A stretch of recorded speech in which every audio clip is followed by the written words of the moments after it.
Good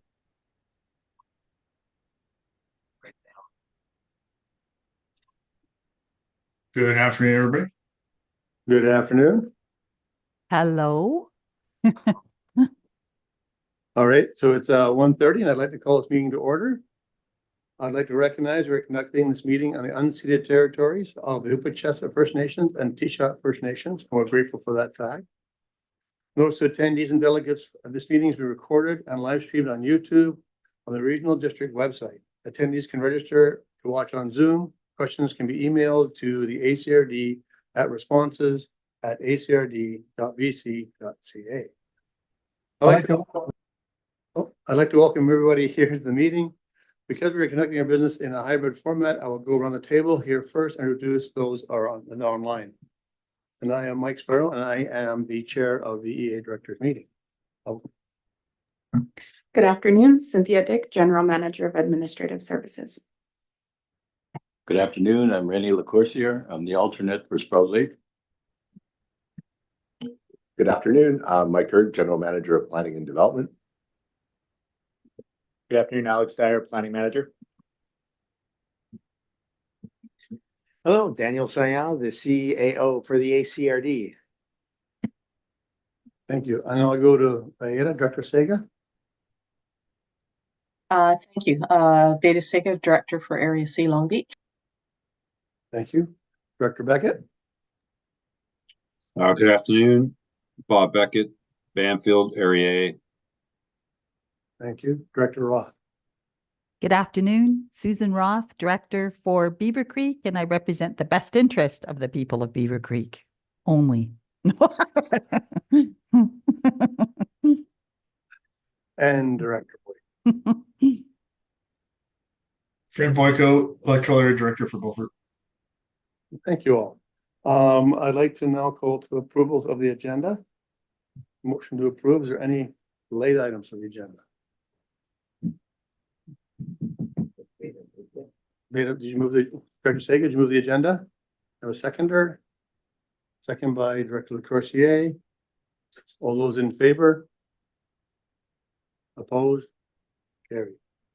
There are no declarations of conflict of interest. Hearing none. The minutes for Electoral Area Directors Committee meeting held on April 17th, 2024. Moved by Director Sega, seconded by Director Roth. Let's see, arrows emissions. Any arrows emissions? I didn't do that. Oh. All those in favor? Opposed? Carried. Number 5, petitions, delegations, representations, eminent maximum. We have Brian Gregg, RPP, MCIP, Site Path Consulting Limited regarding Rogers Communication proposed communication site in Beaver Creek. You can see online. Yes, thank you. I'm here. Great, thank you. Floor is yours. Okay, perfect. Thank you, Mr. Chair. I'm going to try to share my screen here. I did prepare a brief slide deck. So I'm trying to share now. Please kindly confirm if you can see it. We can see it here, yes. Okay, perfect. Yeah, so essentially today, I guess before I jump in with regards to the specifics of the proposal and the presentation from the outset, just wanted to note that I'm not seeking or requesting anyway any sort of formal decision necessarily. Just wanted to walk through the proposal, the consultation process or processes completed to date, and then just make sure that we've at least offered to answer any remaining questions or respond to any outstanding concerns before we then subsequently would propose to request a decision, hopefully at a future meeting.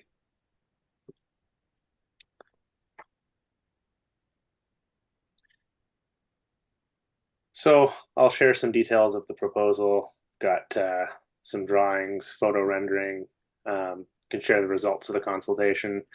Actually have a little bit of site-specific health and safety data, and I'm aware of a couple of outstanding questions that we've received, so I'll address those head on and then welcome any questions.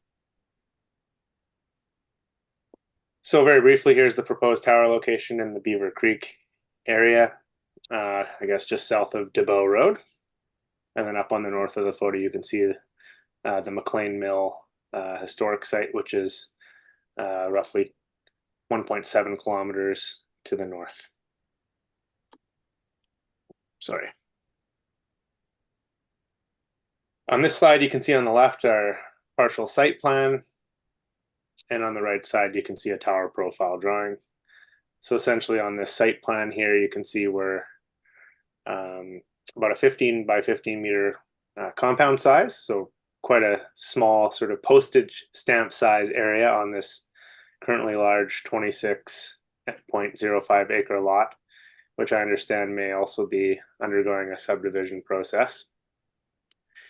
And essentially all we have is the tower compound, 15 by 15 with a little 6 foot by 8 foot shelter with electronics in it at the base. That's what's being proposed. As you can see, we're reasonably well set back from most of the adjacent residences. And on the right here, the tower, it's only 35 meters tall, which at least on our network and on a cellular network is a fairly small sized structure. It's one of the shortest types of towers we would propose on the network. Here you can see a photo rendering of the proposed tower. It's what we call a tripole. So there's no guy wires or anchors extending off of it. And that's why the footprint is quite nominal or small. So as many of you may be aware, the process we have to go through for any such tower proposal is what's known as the Innovation, Science and Economic Development Canada default process. And we commenced that sort of partway through 2023. And there's basically a mail out to area residents within a radius of 3 times the proposed tower structure height. Newspaper notice, which we did 2 notices in the Alberni Valley News. And then at the end of a 30-day comment period, we would typically summarize the results of any comments received and request land use concurrence through the Land Use Authority, which would be the ACRD in this case. But when we, of course, went to the Land Use Committee meeting for Beaver Creek, we were encouraged to do an additional series of, I guess, engagement steps, including an additional public meeting, which we did host earlier this year, February 22nd. And in order to invite participation in that event, we sent out 2 additional newspaper notices, as well as an expanded mail out welcoming folks to attend that public meeting. So we've sort of expanded upon the baseline requirements. I did, subsequent to all that in April, submit through to your staff consultation summary and a request for land use concurrence. And at a high level, there is a very detailed report that hopefully you can all get access to if you don't have it already. But during the initial or official comment period, if you will, the portion that we have to do through the federal government's requirements, we only actually received 2 public comments, and they were really quite neutral questions about asking us to clarify the location of the tower and so on and so forth. And no one really took a firm position. But through the additional notifications that we did to invite folks to the public meeting, we actually received a lot more input, which I think is helpful. It's good that we did that additional engagement. We heard from a total of 17 additional commenters.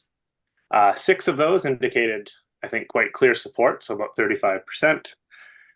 7 or 41% had additional neutral questions about how do I attend this meeting, and where's the tower sited? Can you provide more information? But they didn't take a clear position.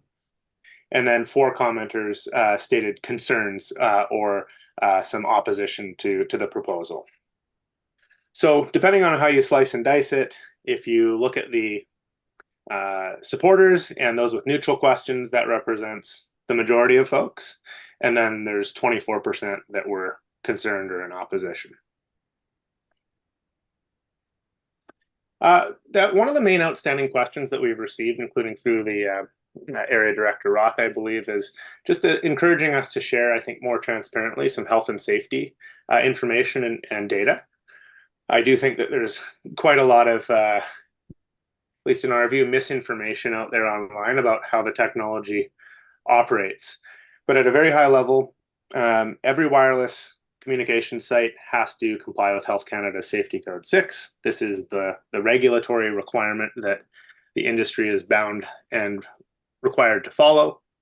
And we actually submitted through to the ACRD an engineer sealed report confirming that this specific facility would operate at roughly 14.2 times lower than the allowable maximum limits established by Health Canada. And how it works is those limits would be safe to occupy on a 24/7 basis. So in essence, it's far too low of a radio frequency energy output at ground level at the habitable space below for there to be a health concern according to the Health Canada Safety Code. Additional outstanding comments or questions that we've received is whether we could relocate the site to that McLean Mill National Historic Site. And indeed, I did share that with Rogers. But that's, depending on where you would be on the site, about 1.7 to 2 kilometers to the north, which would be essentially a different service area or search area. So it's not the ideal site for Rogers network. So I wasn't able to get that qualified. And then the other aspect is we don't have land rights there. We have no right-of-way agreement currently. So that location isn't suitable for Rogers. And then the other question I received was whether Rogers would be open to sharing its tower structure. And indeed, there are some federal tower sharing protocols in place wherein if Rogers were to receive an application for co-location or sharing the tower from a third party, Rogers would be obligated to respond and to offer a position on the tower. So that wouldn't be an issue if there is a third party that wishes to apply for that. So that's really the end of my presentation. At this point, just wanted to be here to welcome any additional questions from the ACRD and area directors. It's really my goal to try to get in front of any questions or concerns diligently before we get to a point of trying to request a decision. I think that's the right thing to do, just to make sure that we've at least made all reasonable efforts to do that. So with that, I'll conclude my presentation and welcome any questions. Thank you. Well, thank you for the presentation. Any questions? I have one question from Director Boyko. Yes, thank you. You mentioned the stamped drawing of the electromagnetic frequency predicted. I've looked through all the material. I don't see a copy of that available to the directors. But what you're saying is the allowable limit, if someone was living in a house at directly the bottom of the tower, is 14 times less than the allowable limit from Health Canada. Is that what you're saying? Yeah, essentially. So how the safety code works and the typical measurements of it is that it's taken from habitable space or ground level. So we wouldn't take those measurements, for example, up at the top of the tower, right in front of an antenna, because actually the tower, we have anti-climbing mechanisms on it so that people can't go up there into those spaces where it would be deemed unsafe for someone to go. So down at the ground level, it's basically 14.2 times below the allowable limit. And absolutely, we'd be more than amenable to have that report shared through to the directors. It's been provided through to staff. There's no secret about it. It's a regulatory requirement, as noted. So we've tried to share that transparently and had a professional electrical engineer stamp that as well. So sort of what we've tried to do here is, I guess, demonstrate in a measurable way compliance with that safety code. And then Thank you. Yeah, it'd be good to have a copy of that. Sorry, go ahead there. Sorry, I didn't know you keep going. It'd be good to have a copy of that so we can see it and the public can see it as well. As a professional engineer myself, I know that my stamp is very valid whenever I apply it. That being said, if someone was in a 2-story house and they're up 25 feet in the air on their roof working on something, are they going to get fried or not? So these are valid questions that are coming from the public. And if there's a proposal to build a large multimodal housing facility on that property at some point in the future, that's a concern for everybody as well. Thank you. Oh, most definitely. Great question. So, um, it would be basically anywhere around that tower is going to be below the safety code according to the analysis that we received. The radio frequency energy can be at different levels as you kind of look at it and map it out on a concentric circle, if you will, in a geographic area around a tower. But there should be no concerns for a neighboring multi-level house or anything of that nature. We have the same antennas operating the same frequencies and similar power outputs in much more dense, even urban environments, directly on the rooftops of buildings and condominiums and apartment buildings, even hospitals and so on and so forth. And there's generally no safety code concern. Now, we do have to take care in terms of how the antennas are tilted and angled so that the signal's propagating out to the broader community to get service out, and not shooting straight into the ground, for example, or into a rooftop directly below. So there are safety code provisions around that, but that's all taken into account to make sure that it's compliant with the code. I think maybe as a good starting point, what we could do is share with you that the report that we do have, and then if there's additional data wanted from a neighboring specific location, and maybe we could ask if the engineer would be able to top up and share some additional analysis. I think Rogers is open to that. Okay, thank you, Director Boyke. Do you have any more questions? No, okay, I have Director Roth and then Director Beckett. Yeah, thank you for that presentation, Brian. You spoke about having the ability to share the tower.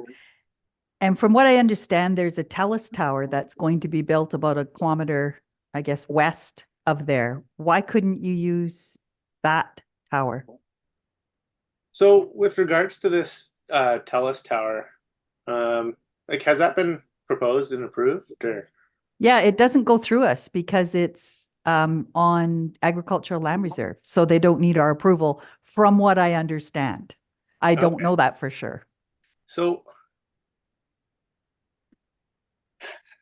to the best of my knowledge, that tower doesn't, can correct me if I'm wrong, I'm sort of speaking off the cuff here because I don't have a lot of knowledge about that specific tower, but I don't believe it's been constructed. It may just be proposed. And I'm not sure which one came first. It may be neither here nor there to you, but when we set out on this proposal, what we tend to look for is there an existing structure in place that we can co-locate on, not one that might be sort of hypothetical or in a proposal stage. I've seen a signed deal. I've seen a signed deal. Okay. Yeah. So for example, and again, I don't know all the history on that one, but if there's a signed agreement with a property owner, that doesn't necessarily mean that it's through consultation and approved, or that there's even necessarily a specific time as to when it'll be constructed. So usually co-location is more based on what's what's constructed, because it's a material structure that we could propose to co-locate on, rather than a signed agreement with a property owner or a proposed facility, so to speak. But the honest truth is, I don't know the specific location. I know very little, if anything, about that, other than I'm aware that the question was asked at the meeting. But I provided that. You mentioned the tower, but I honestly, being really totally truthful with you, because there's no benefit to me otherwise, I don't know the specifics of that TELUS tower. And a signed agreement with a landlord is not an existing, as you know, not an existing structure that we can co-locate on. So it's great that TELUS may have a proposal, but it's not really a tower yet that we can propose to co-locate on. So that's why we haven't gone down that path. If TELUS wants, they can, as noted, apply to co-locate on Rogers Tower if it gets approved. Oftentimes the carriers do share towers. It can be very practical, but it's not in every case where the network design, when we go to tie it into the network, it's not always 100% of the times feasible to share the exact same tower location. Sometimes the network architecture can be slightly different. But yeah, honest truth is, I'm not aware that there's an existing tower there that we can co-locate on. And I don't even know if it's gone through the consultation process. Through to your comments about the agricultural land reserve,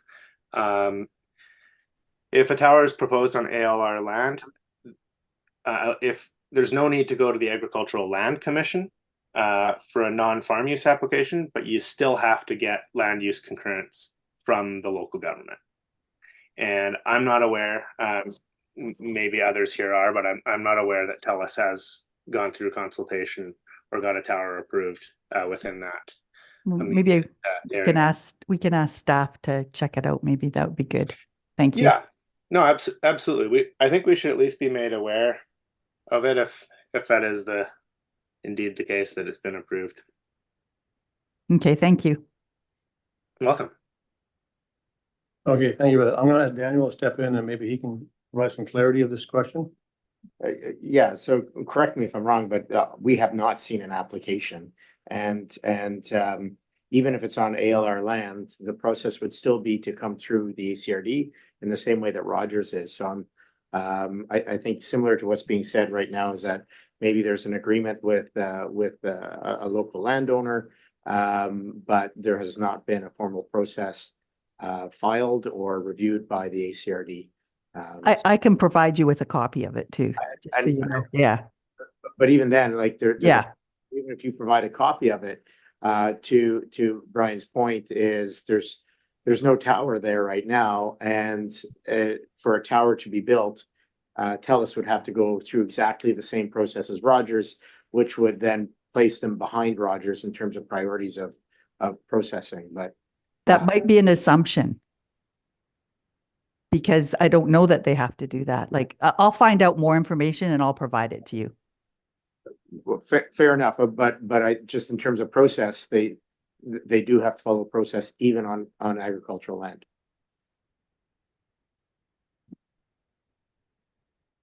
Okay, Brian, Greg, do you want to follow up? You have your hand up. Or is that another? Yeah, so yeah, please, through the chair to the director. That's exactly my understanding. So, like, just having done this so many times, so if a proposal is on ALR land, there's no exemption from consultation. The CAO said it exactly right there. So there'd still be a requirement to go through full consultation and to request land use concurrence from the land use authority. So the ACRD, in this case, unless it's within the municipal boundaries. I don't know the specific location, but presumably the ACRD. And so there's no exemption from that, just because the tower is proposed on ALR land. The only exemption is that because it's under federal jurisdiction as a use, there's no need to go to the ALC, the Agricultural Land Commission, in addition to the ACRD for a non-farm use application. But that in no way alleviates any tower proponent from having to go through the public consultation process that Rogers has completed. And so while I think it's useful knowledge to be made aware of such proposals until they become public knowledge through the public consultation process, like the newspaper notice and the mail out that we've done, I'm not even sure that TELUS, for example, would want that knowledge to be disclosed until such time as they're kind of at that stage in the process. Like a private agreement with a landlord typically is private and confidential until such time as there's a public process in place. So someone would have to inquire with TELUS as to whether they're at that stage, I guess. And then again, to the CAO's point, this process does take about a year or two. And I'm not sure, given that we're at sort of the later stages of our proposal, that at least for Rogers, an ideal outcome might not be, since they're so far along with this one, to kind of stall everything and to allow TELUS a couple of years to get through their consultation and to sort of ask Rogers to wait, and then to be a co-locator on the TELUS tower instead. Usually how it would work is the company that's further along in the process would be the one that would carry on, and then the other party would co-locate on the one that's further along or built first. That's more typical. Thank you. Well, thank you for that. And now for Director Beckett, thank you for your patience. My pleasure. Thank you, Chair. Through the chair to Brian. I'm the Area A Director for Bamfield, and I'm always anxious and looking to see if there's going to be any coverage improvements for the Bamfield Road. And I just have to ask the question, will that tower location assist in any fashion for any stretch of the Bamfield Road? Thank you. Oh, thanks very much. To the best of my knowledge, and I'm just looking at some aerial photography here, the Bamfield Road area, correct me if I'm wrong, that's quite a ways out west towards the coast. So that would be a different coverage area. And what I will do as I'm taking notes, I'll ask Rogers planning and engineering team as to whether there are some plans in the works or already underway, perhaps, for that area. But unfortunately, I think I would be misleading you to suggest that this tower at Beaver Creek would have a benefit in terms of service out in the Banfield area.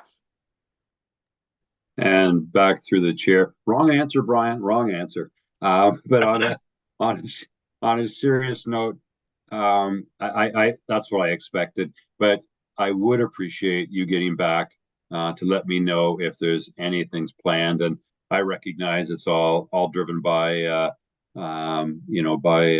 finances.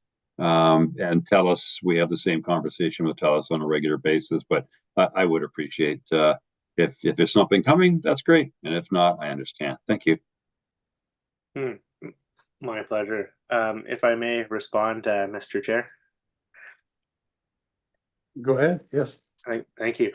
One thing I want to add that I'm a little bit excited about, and it's unfortunately not relevant to Director Beckett, but some of you may be aware, and I see there's been some prior announcements about it, that Rogers is still planning some coverage improvements along Highway 4. Which, as you all know, between Port Alberni and Tofino Ucluelet area, and to the best of my knowledge, that's still in the works. It's a very complex project because there's not power that's in the right format in a lot of that stretch, but there's more to come on that, and I'm very excited about it, and might indeed hopefully be a part of that as well. So there will be more to come from Rogers in the ACRD. But yeah, indeed, I will follow up on the Banfield area as well. Thank you. Okay, well, thank you for that. That was one of my questions. I'll just cross that one off right now. I'll ask a few questions here. How many 5G towers are in town? Oh gosh, that's a great question. I wish I knew the answer, but what I'm going to do, and anyone here on this at this meeting could do this. There's a bunch of publicly available cell tower maps. If you're just to do a search, like a Google search of cell tower map, for example, there's several of them. And what they do is they scrape there's a Innovation, Science and Economic Development Canada database of all the geographic coordinates of cell towers. And they're all mapped out into these public systems. But I mean, looking here, there's several, 1, 2, 3, 4, 5, 6. I see 6 or so towers already in the Port Alberni area, not necessarily within the municipal boundaries. I don't have that on this particular map. But I guess to get to the point, that the technology being proposed on this tower isn't necessarily anything net new to the area. It's more adding capacity and coverage to the network as we go forward. And I think that's an important point. Sometimes we have this perception from people that what we're proposing is like a net new technology, when the first order of business is always to upgrade the technology on the existing towers and antenna sites that are already there. And this is just another one to improve that existing coverage. Okay. Another question, signal degradation. I know with the old towers, if you're below the tower, you had no signal at all hardly, but as you get further away, it got better. Same in this capacity here? Yeah, so it is kind of ironic for folks, and it's a point that I tend to not lean into too much, but directly at the bottom of the tower, the signal quality isn't always actually the best. In fact, there's sort of a 50-meter area or so where the signal strength can be, it's less than as you move a little further away. And actually the service is usually best roughly a few hundred meters to a kilometer away from a tower. Now, that's not to say that there's no service right at the bottom of a tower. There is. It's just not the best signal strength. And it makes logical sense. Again, to my earlier point, you know, when we design a tower, the antennas are tilted to service a broader area. We don't point them right down, of course, to the earth below the tower. So that's really the reason why there can be a little bit of shadowing right below. But that, I think, again, kind of addresses some of the health and safety concerns. Sometimes people think that if they're right next to a tower or in close proximity to it, that it must be less safe. When in reality, the signal strength actually isn't the highest right below the tower. Great. And I get, yeah, two more questions. I live close-ish to a tower, and my signal is shadowing. I sound like it was in an echo chamber all the time, which is not fun. Talking about shared towers. So if you design this and tell us not to use your tower, they don't have to come in any public hearing, do they, to add to your tower? Because your capacity will go up and there'll be more signal strength given off by that tower. Yeah, great question. Thanks, Mr. Chair. So yeah, essentially through the federal ISED process, any proponent or any proponent with an antenna site can use an existing structure, whether it's an existing tower or a rooftop of a building or a utility pole, as long as the height of that structure is not increased by 25%. You can affix an antenna to that existing structure, and there's not an additional public consultation process for that. And so as a result, like actually in urban areas, even in probably downtown Port Alberni, there's a lot of the antenna sites are on rooftops of buildings, and the most that's required is an electrical permit and maybe a building permit if there's any structural considerations, but there's no public consultation. And I think it's important for a lot of people to kind of understand that, like, the majority of the network is based on those antenna sites that are on existing structures where there is no public consultation process. So it's not until we get to a tower site like this, when we're in a more rural area where there's no existing structure to co-locate on, and then we do these newspaper notices and these mail outs, and the proposals get scrutinized a lot more. Whereas in other areas, it's very routine for the infrastructure to go in, and really nobody knows about it, and that's how it works from a regulatory perspective.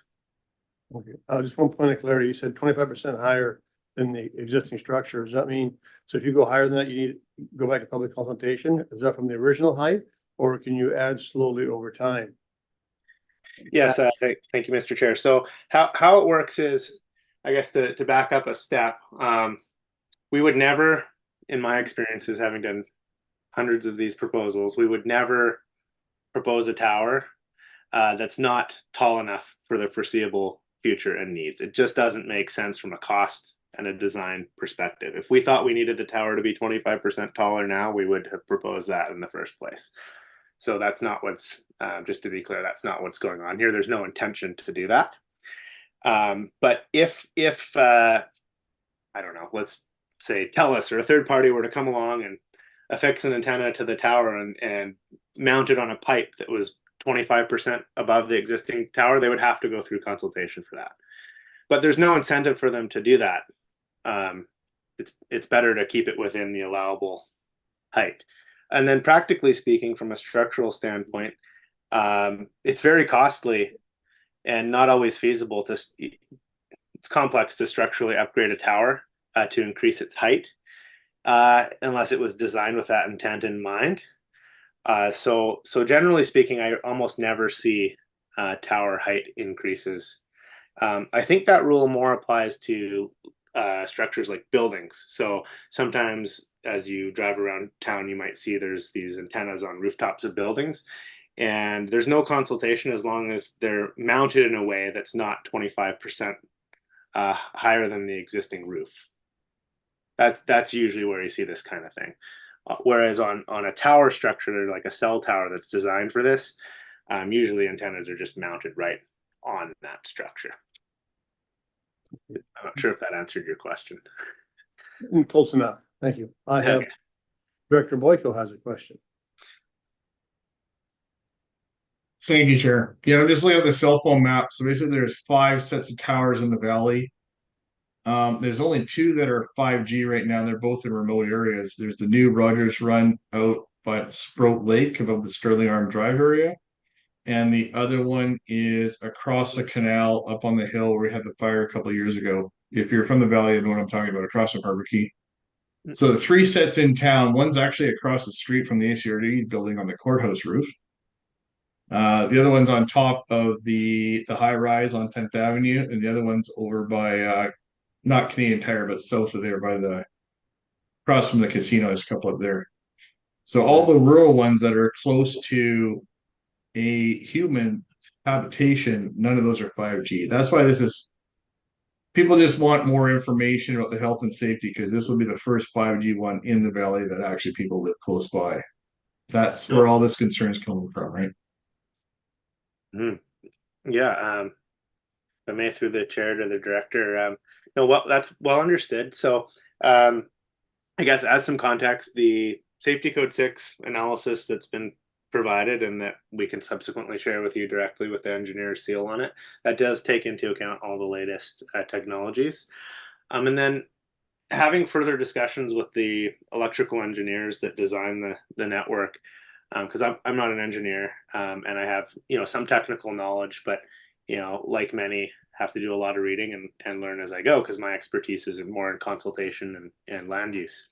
But as I understand it, there's the term 5G has become a bit of a buzzword, and there's the technological, I guess, aspect of it, the frequencies that it entails, but then there's also sometimes the marketing that goes along with it.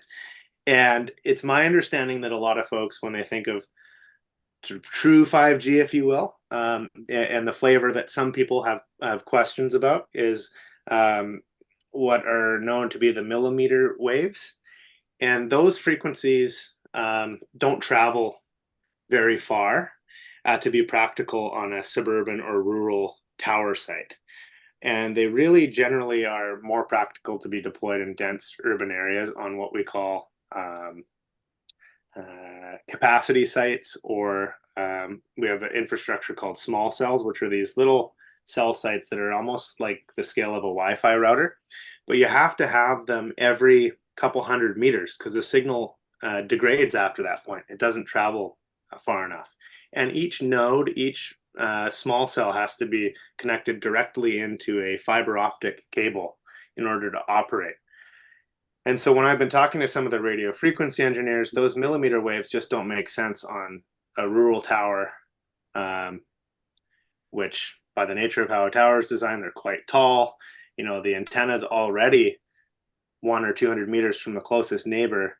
Those millimeter wave 5G frequencies that most folks are thinking about just don't travel far enough to be practical in this type of an application. And so the frequencies that are typically deployed are what are known as the sub-6 gigahertz frequencies, which are quite similar to the historical frequencies already deployed across Canada and globally. So what I would encourage anyone who's interested to do is to do a Google search of the sub-6 gigahertz frequency, and I think you'll find that as a reference point, most people's Wi-Fi is 5 gigahertz or also sub-6 gigahertz. So to kind of get to the point, there's a lot of nuance in there, and I don't think that you'll find that this type of installation is a whole lot different than what's already been operating in the area for many years. Okay, thank you for that. I have Director Roth next. Thank you. Yeah, I just wanted to point out that for me, this is all about people that feel unsafe. It's kind of the priority here. The people that live on Walker Road and Saunders Road, which is immediately west of the site location, I've spoken to many, and many have also sent me their position and they're against it. They don't want it. And it is because they feel unsafe. Thank you. Okay, thank you for that. Is there any more questions? No. I have one, sort of a clerical thing. I tried getting on Teams, but I was denied service the day before because I don't know why. 2 weeks ago worked, and all of a sudden I got denied service. So I didn't get on to your Tuesday morning meeting because, well, I couldn't join. So technology abandoned me. Talk about technology. Anyway, besides that, are there any more questions? Oh, you have a question, Brian? Thanks, Mr. Chair. Well, no, just to, if I could respond to Director Roth's comments, I absolutely understand and sympathize with the safety concern. And so I've just kind of been reflecting on what I guess what can I reasonably do in my role to try anyway to share information to see if we can give people some comfort or ease on that topic. I think the only thing I've been able to come up with is to share, to try to get this safety code 6 analysis and to provide that as we've promised, well, we've already done and promised to follow up on. I think that that's meaningful data and it shows that we're way below that safety code. That is the relevant code that we have to follow. There's no other safety standard in Canada. So that's, that's something that, maybe should be, maybe we could try to get a public facing version too. That would be, well, I mean, the copy that I have is already public. It'll be shared with the ACRD and the area directors, but just wondering if I could, would it help if I try to package something up that could be shared with some of the concerned neighbors, so that at least they're armed with all the facts that we can share. They may or may not find it to be helpful, but probably about the best we can do, because that's what we have to follow in terms of safety. And then at that point, I always say to people, if sometimes the response is that folks don't trust Health Canada, which is like a whole other subject that's completely outside obviously our control. But I guess what I'm trying to say is that's sort of the best I feel I can do, is to disclose transparently how compliant we are with the safety standard that we legally have to follow. And at that point, hopefully at least we've been honest and transparent with folks and done the best that we can. That was kind of the first thing. And then the second thing, before I forget, is safety is obviously a broad topic. So you can think about it strictly in terms of radio frequency energy, but there's also, and I tried to say this very carefully because I'm trying to sound like I'm fear mongering or something, but there's also the public safety aspect of being able to call an emergency responder. So like 911 or an ambulance or a fire truck or so on and so forth. So the stats are apparently 80% of emergency calls in Canada now go through cell phones. So, that's the other side of, I guess, safety. When you think of a cellular network, is there's also an emergency response aspect.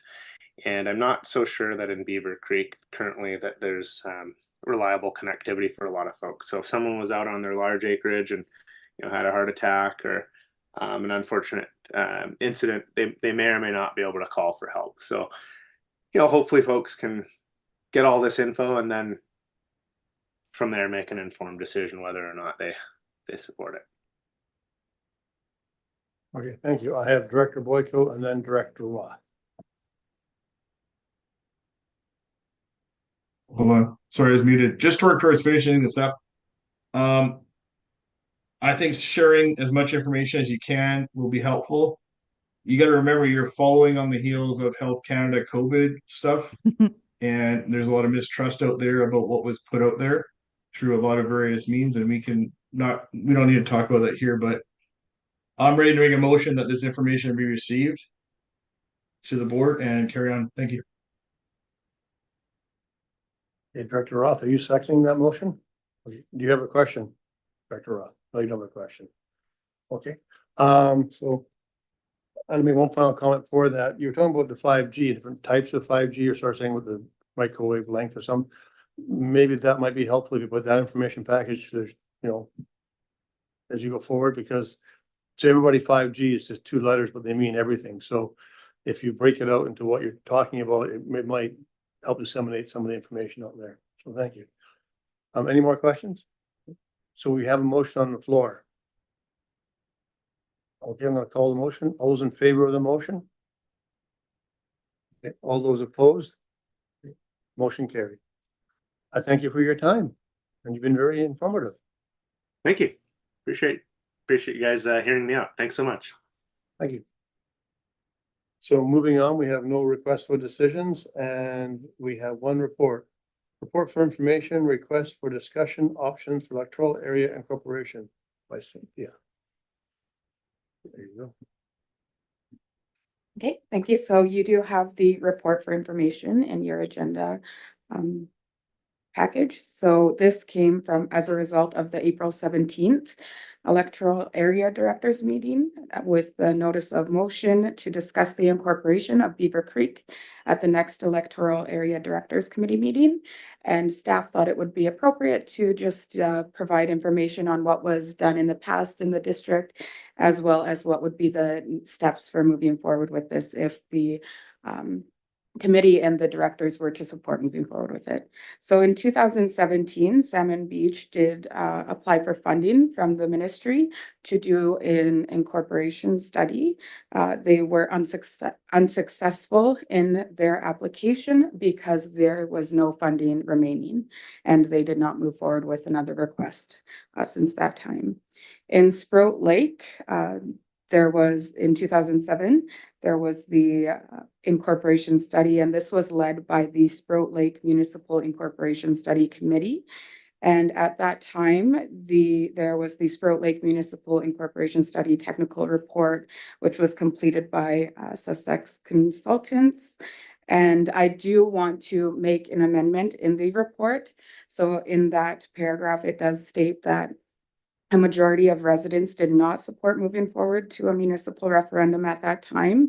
And that decision was actually made by the committee, and it was based on what they had heard from residents. It doesn't clarify how many residents they had heard from or in what capacity.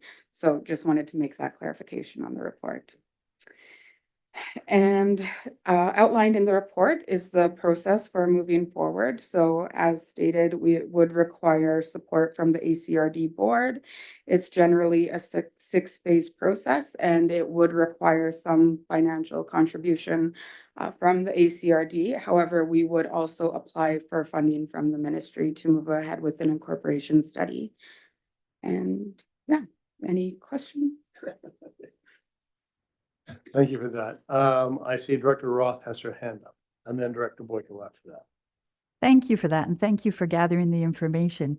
I also wrote to the MLA at about the same time that I requested this information, and their office sent me some information which was very similar, if not exactly the same as what we were sent earlier today.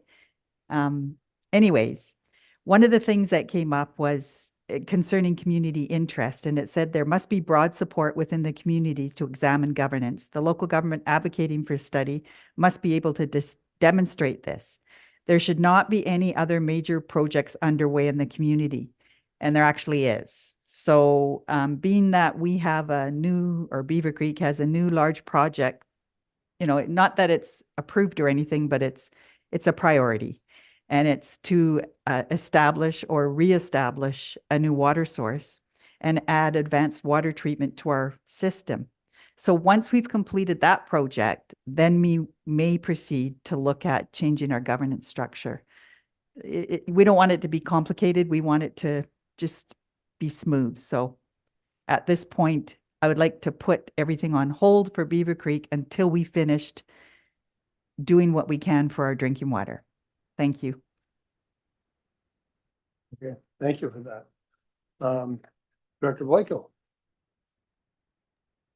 Yes, thank you, Chair. And I want to thank Cynthia for a little comment that she had on the end there to clarify how the lack of referendum actually took place, but the lack of clarity on how that actually took place with who gauged what kind of support. Was it a show of hands at an open town hall, or was it just a Sprout Lake Community Association, or however it was done? I mean, there's people in the room that might have been there at that time that can comment on that. But at the same time, I know that the idea of incorporating is coming back in different areas for different reasons. And it's not going to stop. So we need to figure out how to move forward in the best path for everybody. Thank you. Okay, thank you for that. I have Director LaCourcier and then Director Roth. Hi, everyone. This incorporation stuff is quite interesting. I was involved in the one we did for Sprout Lake back in 2007. We had a lot of information brought to us. The province gave us a grant to proceed with the information. We found that one of the big things of incorporating was our road cost. And so that kind of slowed us right down. We had no idea that we had to be responsible for all the roads. And at that time, I think they told us to allow about $8,000 a year for each kilometer in our area. So that kind of slowed us down. In the end, what we did, we didn't really close the report off, but we said we just leave it in limbo. We did it as a committee. We did not go to the public with it, and that's where it kind of held. So that's where it is today. Thank you. Thank you for that. Director Roth. I just wanted to know if, at this point, if we can make a note for the 2025 budget. Just, it might be that we change things then too, but just so we don't forget to put it off for that budget. Thank you. Okay, thank you for that. I know people want to talk about incorporation and people at Cherry Creek do the same thing too. They want to incorporate. My big question is why? Because it's not cost effective. I mean, Sprout Lake found out it's going to be very expensive to become your own entity. So what was the gain or what was the loss that you feel you needed to do such a thing? That's what I don't really understand. It's got to do, well, for Beaver Creek anyways, I would think that it's got a lot to do how decisions are made. And when you incorporate a lot of the decisions that we have problems with at this table, as far as from Beaver Creek's perspective, we would no longer be having those same decisions made at the ACRD table. It would be at our, if we were incorporated, it would be at our own council table. We'd still fall under the ACRD, but it would be different decision making. That's how I look at it. Okay. Mr. Corsier, you want to answer that? We, back then there was noises that everybody in the valley should belong to the city or one group. And we were very concerned about that at Sprout Lake. And so that's why we asked for a study. And in the end of it, they told us that we were much better off to set up our own municipality than join and become a member of the city. So that's what but that was our reasoning for doing it. And in the end, we didn't have to join for the city. Everything was okay. And so we didn't go any further with it. Thank you. Thank you for that. I have Director Boyko. Yes, thank you very much. And I think the comments that we just put out there are one of the main reasons that people are looking at incorporation. If you look at the tax increases that we just received, I got people stop me on the road, said that we were supposed to get a 12% tax increase in Beaufort, but I'm at 20%. What the hell is going on? These kind of questions are coming up. So when you have huge tax increases and we don't really want services and we don't have services in Beaufort, people are questioning why this is happening. Why do we need to keep adding staff? Why do we need to keep doing this? Why does all the other directors get to vote on how we spend our money? Specifically, February 28th on the vote on the Air Quality Council, where tradition was broken and people voted to include Beaufort into something that the people did not want to be included upon. So if that keeps happening and it's becoming more and more visible because hundreds of people are actually watching these meetings on YouTube after we're done, because it's the middle of the day, most people are working. People are actually paying attention to what's going on here. So they want to be able to have their own autonomy in their area. We all live in the regional district for a reason. We don't live in the city. I mean, I grew up there and I don't want to move back to the city for a lot of various reasons. And high taxes and lack of control is one of them. Thank you. Thank you for that. Are there any more questions from anybody? No? Okay. Okay, I will read on the motion as amended.